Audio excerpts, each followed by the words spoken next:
আচ্ছা ভাই, কোন খাবার খাওয়াইলে শীতকালীন সময়েও তেলাপিয়া মাছের ভালো একটা গ্রোথ আসবে? কারণ কি, আমরা যারা তেলাপিয়া চাষ করতেছি, কমার্শিয়ালি চাষ করতেছি, দ্রুত সময় মাছ বিক্রি করতে চাই, এই জন্য আমরা তেলাপিয়া চাষ করতেছি। কারণ কি, অন্যান্য মাছ যেটা 1 বছর উৎপাদন হয়, সেই জায়গায় তেলাপিয়া মাত্র 4 মাস উৎপাদন হয়ে যায়। অর্থাৎ বছরে আমরা একই পুকুরে অন্য মাছ চাষ করতাম, মাত্র 1 বার চাষ করতে পারতাম। তেলাপিয়া চাষ করলে সেক্ষেত্রে 3 বার বা 4 বার বিক্রি করতে পারতেছি। অর্থাৎ একই পুকুরে বারংবার উৎপাদন করা যায়, এই জন্য আপনি তেলাপিয়া চাষ করতে চাইতেছেন। কিন্তু শীতকালীন সময় যখন আপনি তেলাপিয়া চাষ করবেন, সেক্ষেত্রে অনেকের কাছে শুনছেন যে তেলাপিয়ার এরকম গ্রোথ আসে না। হ্যাঁ, তেলাপিয়ার গ্রোথ একটু শীতকালীন সময় একটু কম আসবে, অর্থাৎ 20 থেকে 30% গ্রোথ কম পাইতে পারেন। এই ক্ষেত্রে অনেকেই কি করে থাকেন যে এমন কোনো স্পেশাল কোনো খাবার আছে কিনা যেই খাবার খাইলে শীতকালীন সময়ে ভালো রেজাল্ট আসবে।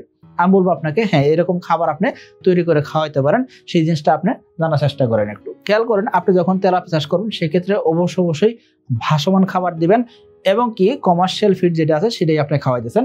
এখানে উচ্চ প্রোটিন সমৃদ্ধ ফিডটাই দিতে হবে। উচ্চ প্রোটিন সমৃদ্ধ ফিড মানে কি, যেই খাবারে 27 থেকে 30% প্রোটিন আছে, এই ধরনের খাবার আপনাকে দিতে হবে। অর্থাৎ চাষের পুকুরে 27 থেকে 30% প্রোটিনের বিকল্প নাই। এখন এই খাবারটা আপনি দিতেছেন কোন কোম্পানির দিবেন? আপনি বাংলাদেশের যে কোনো ভালো মানের একটা কোম্পানির আপনি খাবার দিতে পারেন। এই যে আপনি তেলাপিয়া মাছটা খাবার দিতেছেন, তাহলে হাই প্রোটিনের খাবার দিলেন, এবং কি আপনি ভাসমান খাবার দিলেন। এই ভাসমান খাবারের ভিতরে আপনি কি করবেন, ভিটামিন সি দিবেন 5 গ্রাম। অর্থাৎ আপনি যত কেজি খাবার খাওয়াইতেছেন ওই খাবার অনুযায়ী আপনাকে ভিটামিন সি মিশাইতে হবে। 1 কেজি খাবারে 5 গ্রাম ভিটামিন সি দিবেন, এর সাথে ভিটামিন বি কমপ্লেক্স দিবেন 5 গ্রাম। অর্থাৎ প্রতি কেজি খাবারে ভিটামিন বি কমপ্লেক্স 5 গ্রাম এবং ভিটামিন সি দিলেন 5 গ্রাম। এর পাশাপাশি আপনি কি করবেন, এনজাইম দিবেন 5 গ্রাম। এগুলো যে কোনো কোম্পানির হতে পারে, বাংলাদেশের যে কোনো কোম্পানির। এই 3টা জিনিস আপনি আলাদা আলাদাভাবে কিনে নিয়ে এসে আপনি খাবারের সাথে মিশিয়ে আপনার মাছটা খাওয়াবেন। 2026 সালের এসে তেলাপিয়া পোনার দাম নির্ধারণ করা হয়েছে প্রতি পিস 1 টাকা 45 পয়সা করে। তবে 2025 সালের নভেম্বর ডিসেম্বরের মধ্যে যদি বুকিং করেন, এসে তেলাপিয়া পোনা প্রতি পিস পাচ্ছেন 1 টাকা 20 পয়সা করে। এতে করে সুবিধা কি পাবেন? সুবিধা 1 নম্বর হলো, মাছের খাবারের চাহিদা যদি কমে যায় সেক্ষেত্রে ভিটামিন সি কিন্তু মাছের খাবারের প্রতি চাহিদা বাড়াই দিবে। এতে করে আপনার মাছের খাবারের প্রতি চাহিদা বাড়লে কি হবে, মাছ খাবার খাবে দ্রুত। খাবার যদি খায় সেই প্রাণীর অবশ্যই রেজাল্ট ভালো আসবে।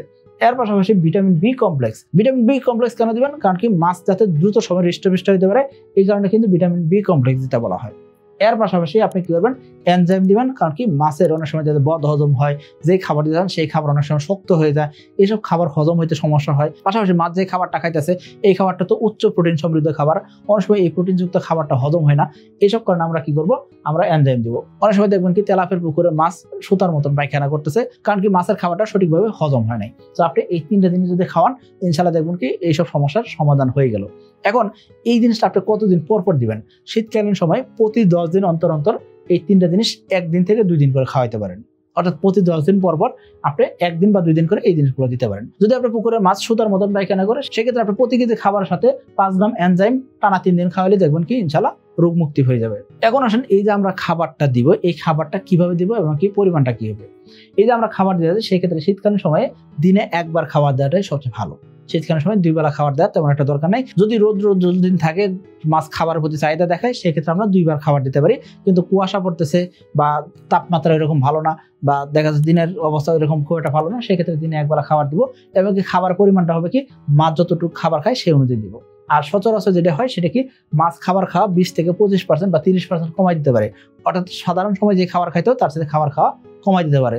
তো আমি বলবো আপনাকে, ফিড দেওয়ার সময় এই জন্য খাবারটা কমাই নিয়ে যেতে হবে। অর্থাৎ আগে যদি 100 কেজি খাবার খাইছে, এখন 70 কেজি খাবার খাইতে পারে, বা দেখা যায় 50 কেজি খাবার খাইতে পারে। তো শীতকালীন সময় খাবারটা যেহেতু কম খাইতেছে, তুলনামূলকভাবে একটু গ্রোথ কম আসবে, সেই হিসাব করে আমাদের খাবারটা দিতে হবে। শীতকালীন সময়ে পানি তাপমাত্রা 16 ডিগ্রি সেলসিয়াসের নিচে নামে আসলে এই সময় কি করতে হবে, খাবার দেওয়াটা বন্ধ রাখতে হবে। খেয়াল করবেন, পানি তাপমাত্রা এবং বাতাসের তাপমাত্রা, আমরা যে জায়গায় বসবাস করি সেটা হলো বাতাসের ভিতরে বসবাস করতেছি, এই জায়গায় তাপমাত্রা আর পানি তাপমাত্রা, মাছ বসবাস করতেছে পানির ভিতরে, দুটো তাপমাত্রা কিন্তু পার্থক্য হয়। তো আমি বলবো আপনাকে পানি তাপমাত্রা দেখতে হবে। পানি তাপমাত্রা 16 নিচে এসে গেলে সেক্ষেত্রে খাবার দেওয়াটা বন্ধ রাখবেন। শীতকালীন সময় হাতে বানানো খাবার একেবারে বন্ধ রাখবেন। হাতে বানানো খাবারটা আপনারা দিবেন না, কোনো প্রকার সার ব্যবহার করবেন না। অনেকে বলেন থাকেন সার ব্যবহার করে বা হাতে বানানো খাবার দিয়ে তেলাপিয়া চাষ করবেন, শীতকালীন সময় এই কাজগুলো করা যাবে না। শীতের পরবর্তী সময় আপনি করতে পারেন, কিন্তু এই যে জিনিসগুলো বললাম এই জিনিসগুলো আপনি মেনটেন করার চেষ্টা করেন। ইনশাআল্লাহ আশা করবো শীতকালীন সময় আপনি তেলাপিয়া চাষে ভালো কিছু করতে পারবেন। আবার অনেক খামারি ভাই আছেন যারা কি করে থাকেন, এই শীতের সময় নতুন করে তেলাপিয়ার পোনা সংগ্রহ করতে চান। এই কাজটা ভুল করে করা যাবে না। ডিসেম্বর জানুয়ারি মাসে বাংলাদেশের সবচেয়ে শীত থাকে, এই সময় তেলাপিয়ার পোনা সংগ্রহ করবেন না। এবং কি ফেব্রুয়ারি মাসেও তেলাপিয়ার পোনা সংগ্রহ করবেন না, কারণ কি নতুন পোনা শুরু হয় মার্চ মাসের 15 তারিখ থেকে। তো মার্চ মাসের 15 তারিখ থেকে থেকে এসএ তেলাপিয়ার পোনা সংগ্রহ করতে পারবেন। সো সেই পোনার জন্য কিন্তু আমরা এখন থেকে বুকিং নেওয়া শুরু করছি। আপনারা চাইলে কিন্তু বুকিং করতে পারেন। 2026 সালের এসএ তেলাপিয়ার পোনার দাম নির্ধারণ করা হয়েছে 1 টাকা 45 পয়সা পিস। তবে যদি 2025 সালের নভেম্বর বা ডিসেম্বর মাসের ভিতরে বুকিং করেন সেক্ষেত্রে প্রতি পিস পোনা পাচ্ছেন 1 টাকা 20 পয়সা রেটে। আমি বলবো আপনাকে এই অফার মূল্যে পোনা বুকিং করার জন্য, এবং কি আগে বুকিং করলে আগে ডেলিভারি পাওয়া যায়, সেই জন্য আপনি অবশ্যই আগে বুকিং করে রাখেন। সকলে ভালো থাকবেন, সুস্থ থাকবেন। আসসালামু আলাইকুম।